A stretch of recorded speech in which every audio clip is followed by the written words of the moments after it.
اليوم البنات نصاوب معكم واحد الشوربه ديال العدس الاحمر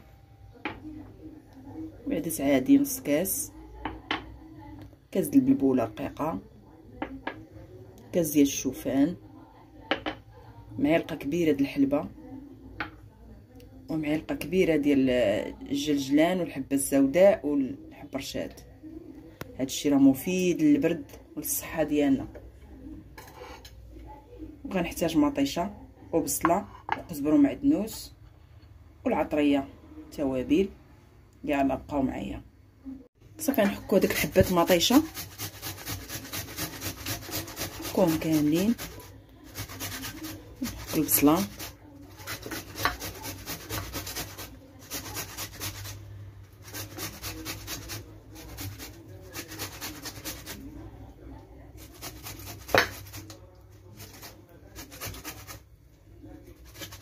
صافي نحك مطيشه كامله ونرجع معكم. حكيت البصله ومطيشه، عندي واحد 4 الفصوص ديال الثومه غنحكهم. هاد الشوربه البنات راه صحيه في هاد البرد وكتجي غزاله، يجربوها لوليداتكم.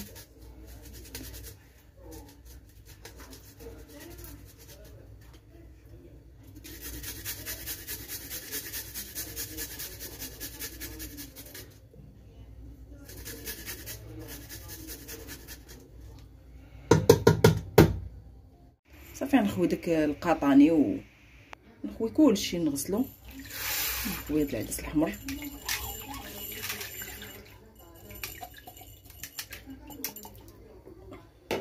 نخوي البلبوله، الشوفان، نص كاس ديال العدس عادي، معلقه كبيره ديال الحلبه راه مفيده للدراري الصغار، معلقه ديال الجلجلان وحب رشاد وحبه سوداء.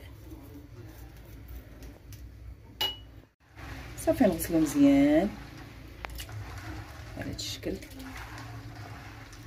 كنغسلو ونصفيه. ايوا نكمل معكم الطريقه. صافي ملي غسلتو صفيتو، صافي نزيدو على ديك المطيشه والبصله اللي حكيت،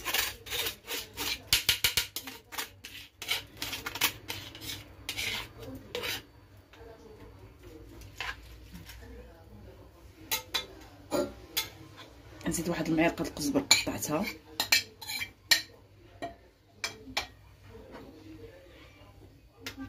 وغنزيد العطريه، شويه سكينجبير، شويه الخرقوم، الابزار، الملحه وراس الحانوت معلقه صغيره.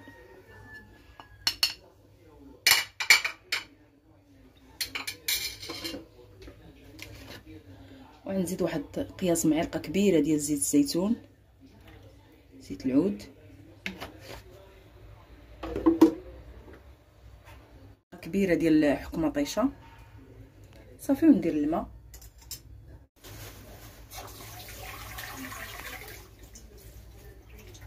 والماء يكون فوق منه.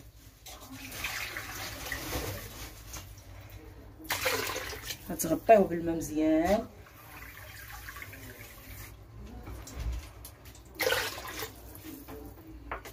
صافي وتسدوا عليه وتخلوه يطيب. صافي نسد عليها ونخليها طيب ونتلاقى معكم في الشكل النهائي. هانتوما البنات الشوربه كتجي رائعه وغزاله. هانتوما نتمنى تعجبكم وتجربوها، راه صحيه في هذا البرد، تجي فنه. هانتوما هي طابت، هذا هو الشكل النهائي. ندخل شي زلافه.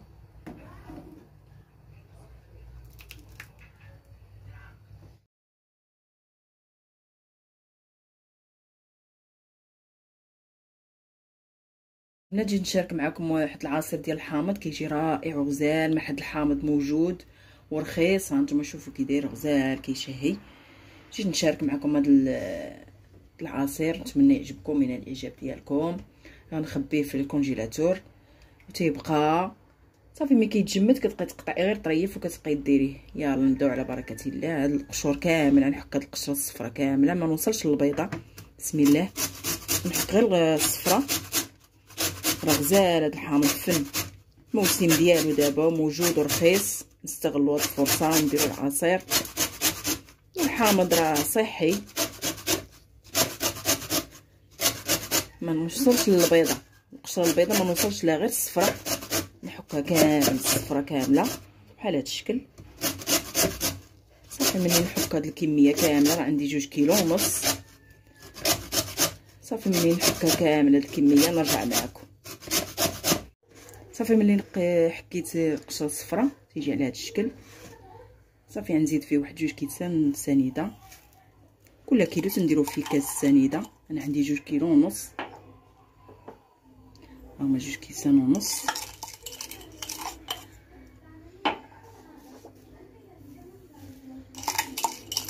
هما 2 كيسان ونص. صافي نخلطو مزيان على هاد الشكل.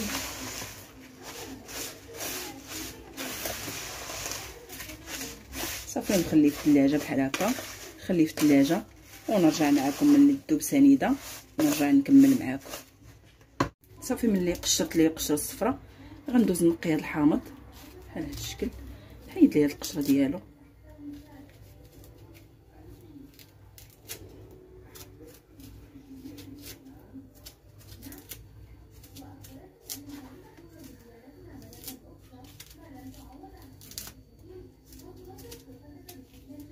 صافي نقي الكميه كامله ونرجع معكم.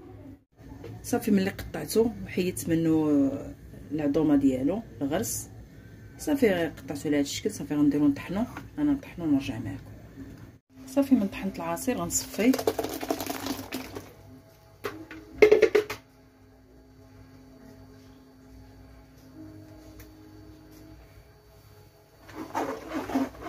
الا بانت لي شي غرسه تنحيدها.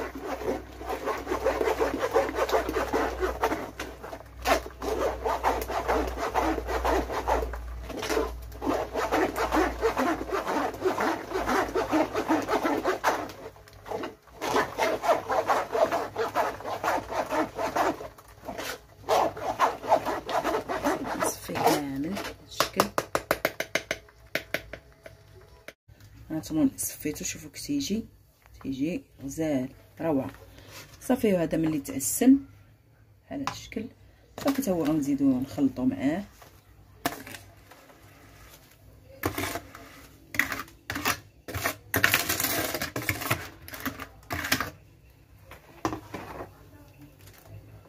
صافي ونعاود نطحنو، غنعاود نخوي في الطحانه ونطحنو وعاد نصفيه. وكاين اللي كيبغي يشربو بحال هكا بلا ما تصفيه. المهم انا على وديت وليداتي صغار ما كيبغيوش كنصفيه، واللي ما بغاش يصفيه راه بحال هكا يتشرب بحال هذا الشكل. هانتوما شوفوا كتيجي. انا نطحنو ونرجع معكم. صافي كنطحنو ونرجع نصفيه.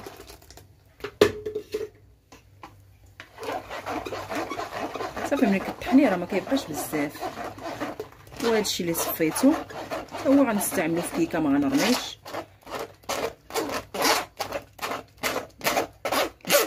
هادشي تا هو كيستعمل في كيكه. نديرو في شي طويصه نخليه في الكونجيلاتور. بهذا الشكل. شوفوا 2 كيلو ونص راه كيخرج كميه كبيره.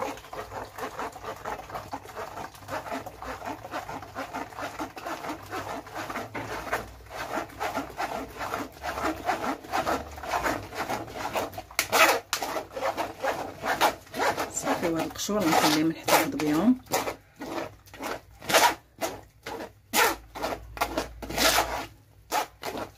نتمنى يعجبكم هذا الفيديو وينال الاعجاب ديالكم. كنشكر كاع اللي كيتفرج في هذه القناه، شكرا كثير.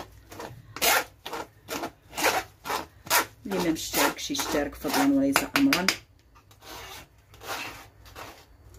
صافي هذا نخليه نحتفظ به، وهذا غنديرو في شي طاسه. ها انتم كتيجي روعه ما شاء الله. صافي ملي يتلج ويجمد تقطعوا طريف وديروا مع اي فاكهه عندكم وتنسموه بالنسمه ديال الحامض. بقاو معايا.